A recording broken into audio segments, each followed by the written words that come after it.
Bonjour, je vous retrouve aujourd'hui pour faire une petite revue sur le bracelet connecté de la marque Xiaomi, le Mi Band 4 qui est sorti il y a déjà un petit moment. Donc on ne va pas refaire le détail de ce bracelet connecté, mais après plusieurs mois d'utilisation, je voulais en parler rapidement parce qu'on peut le trouver encore chez Electrodépôt pour moins de 40 euros. Je crois qu'on le trouve à 34 euros ou 38 euros. Donc il est intéressant d'en parler. Ce petit bracelet connecté est super sympa avec son bracelet en silicone.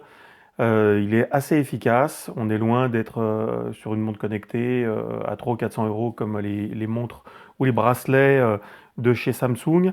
Mais par contre, il donne quand même pas mal d'avantages. Donc il est assez précis et il a quand même une autonomie dont il faut parler parce qu'une fois chargé, vous avez quand même 3 à 4 semaines d'autonomie, ce qui est relativement intéressant. Pas mal de petits détails sur ce bracelet. On va pouvoir trouver dessus. Donc là, j'espère que vous allez voir comme il faut. Donc ce petit bracelet connecté, voilà, un affichage qui est quand même assez lisible. Moi j'ai mis celui-là.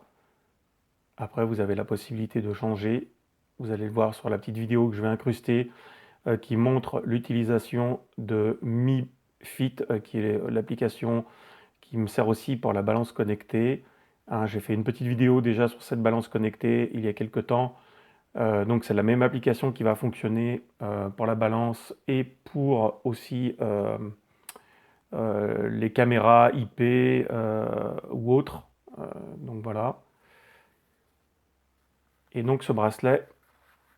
Alors voilà, bracelet silicone. Donc évidemment, ce produit est totalement étanche pour le sport. Donc pour la natation, aucun problème. Et au niveau de la charge, ça se passe comme ça. Vous sortez simplement ici le petit boîtier et vous avez avec un petit socle USB. Donc ça, vous allez le mettre où vous voulez, sur une batterie ou sur n'importe quel autre type de charge, ordinateur, une prise de 120 si vous voulez. Et après, vous venez clipser donc à l'intérieur. Voilà. Il suffit simplement de faire comme ça pour pouvoir le mettre en charge. Ok. Donc, alors je vais bouger un tout petit peu la caméra pour qu'on puisse se mettre un petit peu plus en vue du dessus. Ça sera plus facile pour moi pour vous montrer l'utilisation de l'appareil. Donc voilà. Alors, sur ce petit bracelet-là, on va rencontrer pas mal d'informations. Alors, hop, il ne faut pas se tromper parce qu'il y a bien un sens dans lequel on le met. Donc la partie qui est là vient se clipser de cette manière. Donc il faut bien qu'on ait de ce côté-là le bas de l'écran. Le bas de l'écran, là comme on peut le voir dessus, l'écran est un peu excentré parce que cette partie qui est là, elle est tactile. Hein. Donc ce petit appareil-là, ce petit bracelet-là, n'a pas de bouton. Hein. Donc à partir du moment où il est déchargé, il est éteint. Quand il est allumé en permanence. Donc il suffit de venir le reprendre à l'intérieur comme ça. Voilà. Tac. Et on est de nouveau bien. Alors je vais le remettre juste sur le petit support. Ce sera peut-être plus pratique pour aller naviguer dans les menus. Ça me permettra de mieux vous montrer. Là. Tac. Alors ça, c'est pas livré avec. Hein. C'est simplement un support, moi, qui me permet de mettre mes différentes montres dessus. Donc vous ne trouverez pas ça dans la boîte. Dans la boîte, il y a simplement le chargeur, une notice dont vous n'aurez pas forcément besoin et le bracelet connecté. Voilà. Qui d'ailleurs doit être chargé normalement un petit peu donc au premier démarrage. Donc voilà, on va faire comme ça. Donc alors, qu'est-ce qu'on va trouver comme indication sur ce bracelet connecté?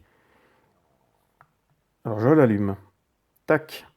Donc là, on a l'heure. Ok, pas de souci. Je swipe vers le haut. L'état. Donc sur l'état, indication.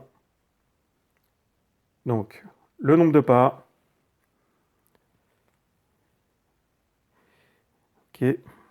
Si mon appareil veut bien arrêter de zoomer sans arrêt.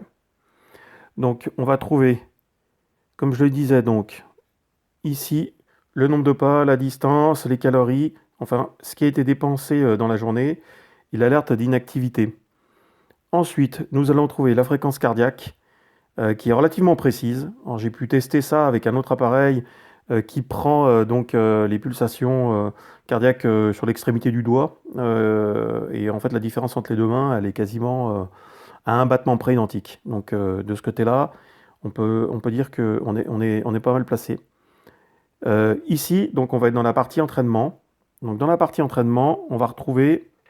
Alors, attendez, on va essayer de monter un petit peu parce que là, je dois avouer que mon téléphone, celui-là, il n'est pas vraiment franchement adapté par rapport à mon Xiaomi. Donc voilà, donc on va retrouver différents types d'entraînement. Hop, je vais revenir simplement une fois en arrière. Voilà, donc là, ça démarre en un entraînement, c'est pas forcément ce que je voulais faire. Ok. Voilà. Alors, appuyez pour mettre en pause. Est-ce qu'il faut que j'appuie là pour stopper? Ok, je stoppe là, je valide là. Ok.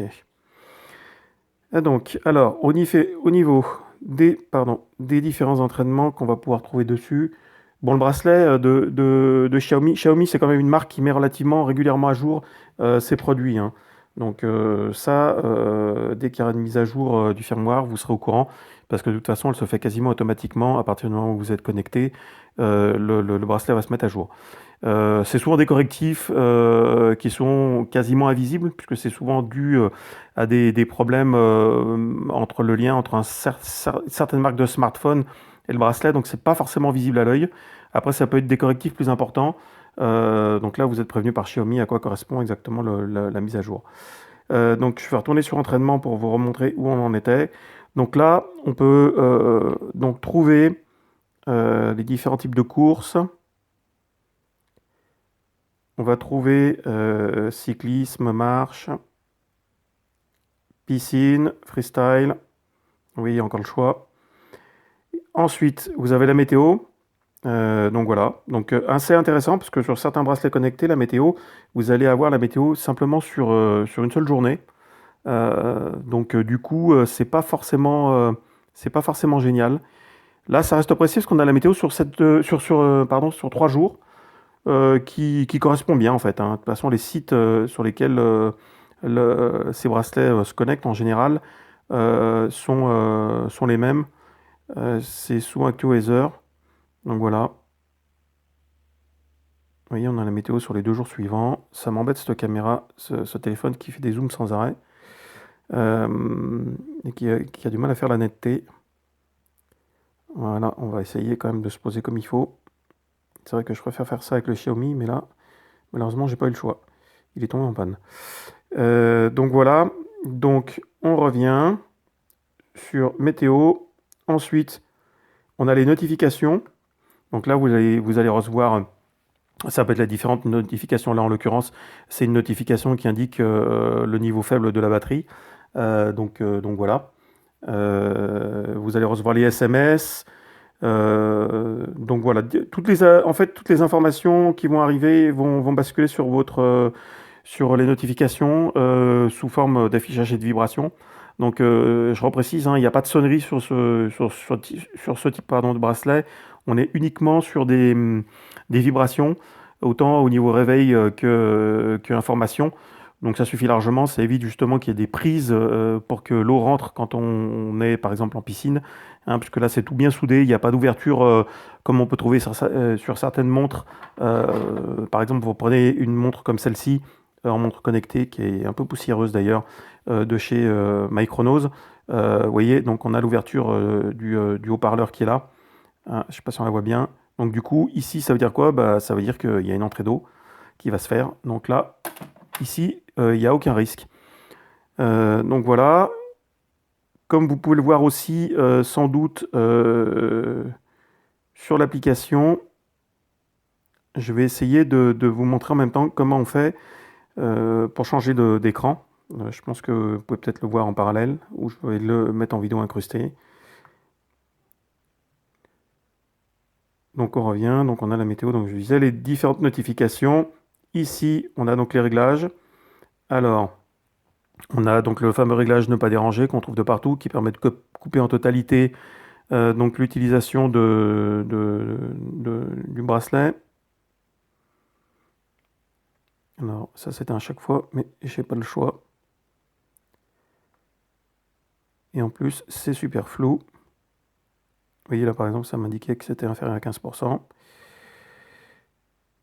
Hop. Donc ici, ne pas déranger, le mode alarme, le mode musique qui va vous permettre de piloter votre smartphone pour lancer des fichiers MP3. Et voilà, ça repart. Ensuite, on a le mode juste en dessous, chronomètre. Donc le petit sablier pour le compte à rebours. Pratique pour si vous avez de la cuisson à faire, tout bêtement. Localisé qui permet de faire sonner ou vibrer votre smartphone pour savoir où il se trouve. Alors ça c'est vraiment des fonctions qu'on trouve à peu près de partout, hein. Le mode silencieux qui permet de couper en totalité. Ici, on a l'affichage. Vous allez avoir 3 ou 4 cadrans déjà de près dedans à utiliser. Donc le rouge là, c'est celui qu'on voit en principal sur la vidéo. C'est vraiment un que j'ai installé moi. Là, vous avez ceux qui sont dessus habituellement, hein, donc, sauf celui-là, c'est moi qui l'ai mis. Donc l'affichage, vous allez pouvoir régler donc la luminosité. Donc au niveau de la luminosité, il y a vraiment moyen d'avoir quelque chose d'extrêmement lumineux. Hein, donc j'ai validé celui-là, c'est pas grave. Au niveau de la luminosité, vous allez voir, on est vraiment sur quelque chose qui est quand même... Allez, on revient dessus. Tac. Donc localisé, affichage, donc on a différents réglages qui sont là. Donc on peut verrouiller l'écran, mais la luminosité elle est là. Donc minimum, maximum. Alors maximum, vous allez voir, ça reste quand même en plein jour, comme c'est le cas là, relativement lumineux et relativement bien éclairé. Voilà. Donc, pour faire le point sur ce bracelet connecté, j'ai envie de dire qu'on est sur un très bon produit, hein, en termes de prix.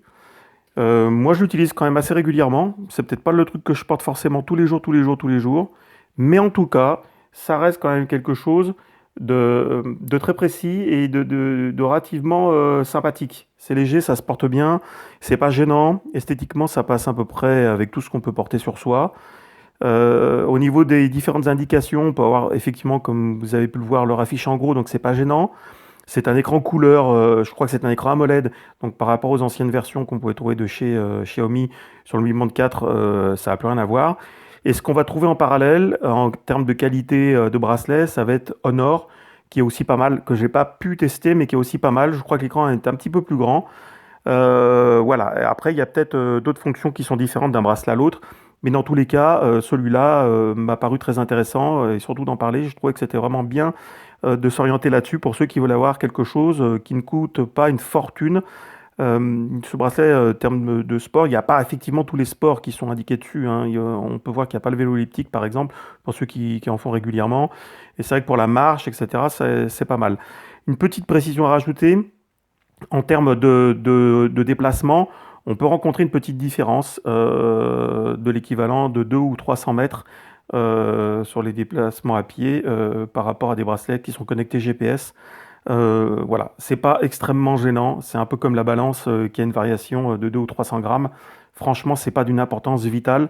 Donc voilà, après moi je suis plus sûr de celui qui indique les informations par le biais du GPS parce que effectivement à chaque fois que je fais les mêmes déplacements, j'aurai toujours effectivement la même distance d'indiquer. Donc celui-là, je suis plus sûr qu'il soit précis par rapport au Mi Band. Le Mi Band, lui, voilà, c'est un peu variable, mais c'est pas le plus grave en toute honnêteté. Pour ce prix-là, soyons francs, ça reste quand même quelque chose de super bien.